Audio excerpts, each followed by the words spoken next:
Bienvenue dans cette nouvelle édition du QG News. Au sommaire de l'actualité, le continent africain face à la montée de l'extrémisme violent, un fléau qui implique de plus en plus de jeunes.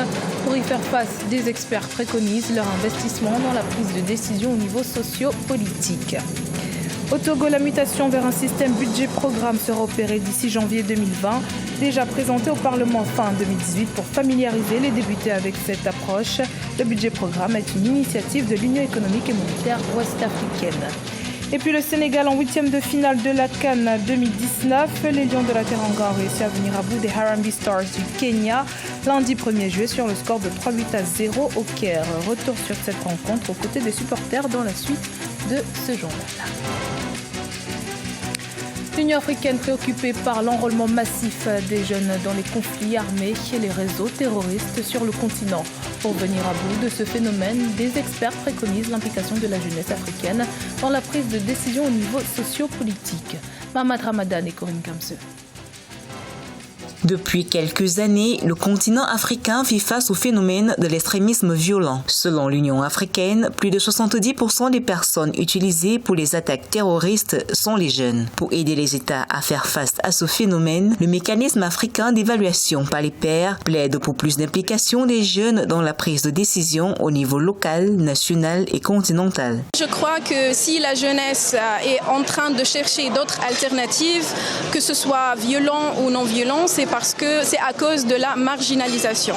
Et donc on doit les intégrer dans les prises de décision, dans les tables de négociation pour ne pas aller chercher autre chose à faire qui peut être évidemment violente. L'instauration d'un dialogue intergénérationnel au sein des institutions des pays africains pour solutionner les problèmes de la jeunesse africaine a reçu un écho favorable auprès des chefs d'État du continent. Ils estiment que cette initiative permettra de combattre efficacement l'enrôlement des jeunes désœuvrés dans les réseaux terroristes. La problématique de l'implication des jeunes dans le sphère des prises de décision et les mécanismes de prévention du conflit est une préoccupation de premier ordre. De même, la vitalité de notre démocratie et notre gouvernance politique exige une pleine participation de nos jeunes. Pour rappel, les chefs d'État et de gouvernement africains ont réaffirmé à l'issue du 28e sommet de l'Union africaine le besoin urgent pour le continent de tirer pleinement profit du dividende démographique en investissant dans la jeunesse. Le système budget-programme fera son entrée officielle à partir de janvier 2020 au Togo. Le pays entend mettre un accent particulier sur ses objectifs de développement et ses capacités budgétaires en adoptant ce type de budget. Sa durée d'exécution est prévue pour une période de 3 ans. Les précisions d'Ange Nomignon. À partir de janvier 2020, le budget de l'État togolais sera présenté sous forme de programme. En optant pour ce type de loi de finances contre jusqu'alors un budget de moyens, le pays entend instaurer une meilleure cohérence entre ses objectifs de développement et ses capacités budgétaires. C'est une très bonne chose qu'un pays décide de programmer son futur. Vous savez que la plupart des problèmes africains viennent justement de la non-prévisibilité de l'avenir. Maintenant, l'approche du programme, elle est intéressante parce qu'elle va aussi en parallèle avec l'approche projet. Selon les autorités togolaises, le système de budget-programme projette pour une période de 3 ans les recettes et les dépenses budgétaires par grande catégorie. Sa feuille de route sera principalement axée sur le programme national de développement adopté début mars 2019 par l'exécutif togolais. L'approche projet, c'est que vous avez un projet spécifique. Vous voulez décider que vous voulez faire 5 grands hôpitaux au Togo et vous le comparez, cette approche, avec le budget à le fait de choisir de faire un aéroport. Et vous calculez à ce moment-là en coût-avantage, c'est-à-dire le nombre de gens, donc togolais, citoyens, qui seront sauvés du fait de ces hôpitaux qui vont être installés. Selon la Banque africaine de développement, la croissance du PIB réel du Togo devrait atteindre 5% en 2019 et 5,3% en 2020. Parallèlement à la reprise attendue de l'activité économique et des dépenses d'investissement, le déficit budgétaire devrait s'améliorer et s'établir à 1,6% du PIB en 2019. Le gouvernement éthiopien table sur une croissance économique de 9,2% durant l'exercice 2019-2020. Une performance qui ne saurait aboutir sans la contribution du secteur infrastructurel, moteur de la croissance économique du pays qui bénéficiera d'investissements majeurs. Ameneji. Les chiffres officiels ont annoncé une économie éthiopienne qui pourrait croître jusqu'à 9,2% durant l'exercice fiscal 2019-2020 contre 7,7% au cours de l'exercice précédent. Cette courbe croissante est due au fait que les acteurs financiers misent sur les importants investissements prévus dans les infrastructures, principal moteur de la croissance économique du pays. Cette économie s'appuie d'abord sur le secteur des services qui est extrêmement dynamique du fait de sa position stratégique, notamment d'abriter en fait des grandes institutions internationales sous-régionales qui rendent le secteur des services, notamment le transport, les hôtels, la restauration assez dynamique. Avec un produit intérieur brut de 10% en progression moyenne chaque année entre 2009 et 2018, l'Éthiopie affiche une dépendance vis-à-vis de son agriculture chiffrée à 34% et des différents services à hauteur de 43,1%. Le pays doit son rythme de croissance à un modèle axé sur l'investissement public qui représente 23% du produit intérieur brut. Par ailleurs, les autorités éthiopiennes comptent injecter 70% des dépenses publiques dans des programmes sociaux. Il y a aussi le secteur du bâtiment, qui est un secteur important sur lequel l'économie éthiopienne doit s'appuyer. L'Éthiopie se rapproche en fait de la population requise pour permettre à ce que le pays puisse être émergent ou alors se développer très rapidement.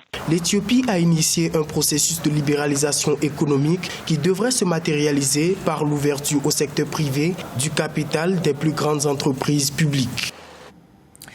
Le Rwanda a reçu 5 rhinocéros noirs d'Afrique de l'Est, des rhinocéros jusqu'à présent conservés en Europe.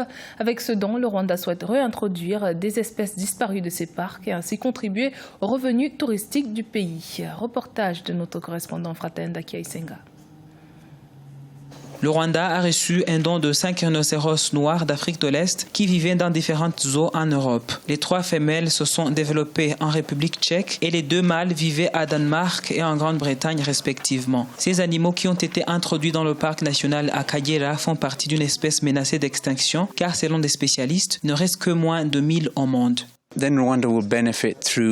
C'est une très bonne chose pour le Rwanda qui se bâtit comme un pays qui fait la promotion de la conservation. Ceci est très positif pour le secteur du tourisme. Notre parc compte actuellement 26 rhinocéros et cela est un grand coup de pouce pour le développement touristique du Rwanda. Parce qu'en plus des gorilles, le Rwanda peut maintenant se vanter d'avoir beaucoup d'espèces d'animaux dans ses forêts. En 2017, le Rwanda avait décidé de réintroduire dans ses parcs quelques animaux qui avaient disparu dans ses forêts pour booster ses revenus touristiques.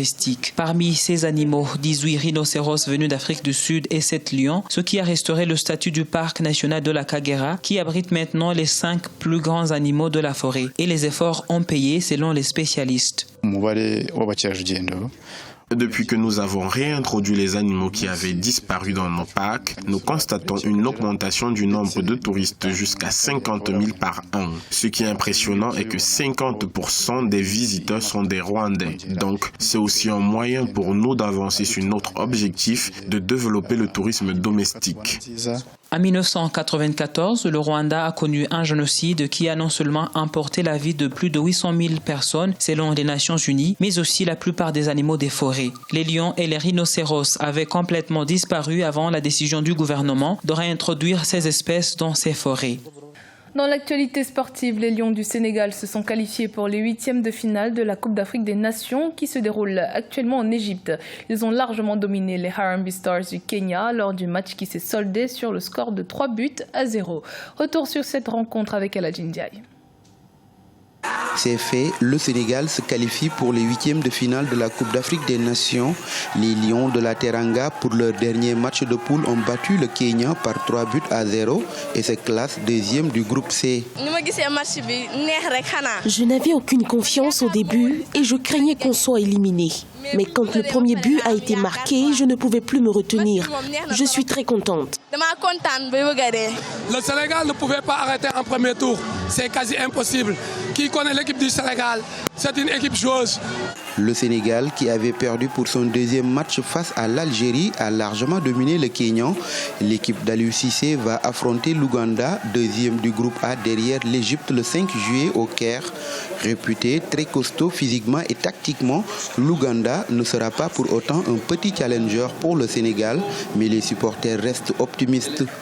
L'équipe ougandaise est très bien tactiquement et psychologiquement ils sont bien. Donc moi je demande à Aliou Cissé de mettre une très bonne équipe, une équipe dynamique, une équipe compétitive qui est prête pour vraiment relever le défi. Et aussi nous, les Sénégalais, on attend la coupe. Personnellement, on attend la coupe pour vraiment... On attend, ça fait des années jusqu'à présent, on rêve de cette coupe-là. Il faut que les Sénégalais qu'ils puissent nous rêver de donner cette coupe-là. On a envie d'avoir cette coupe-là. Grand favori de la Coupe d'Afrique avant le début de la compétition, pour ses supporters, le Sénégal reste la seule et meilleure équipe de cette 32e édition de la Coupe d'Afrique qui se tient en Égypte. C'était le journal de la rédaction. Merci de votre fidélité. Dans un instant, une nouvelle édition de l'actualité sur Africa 24.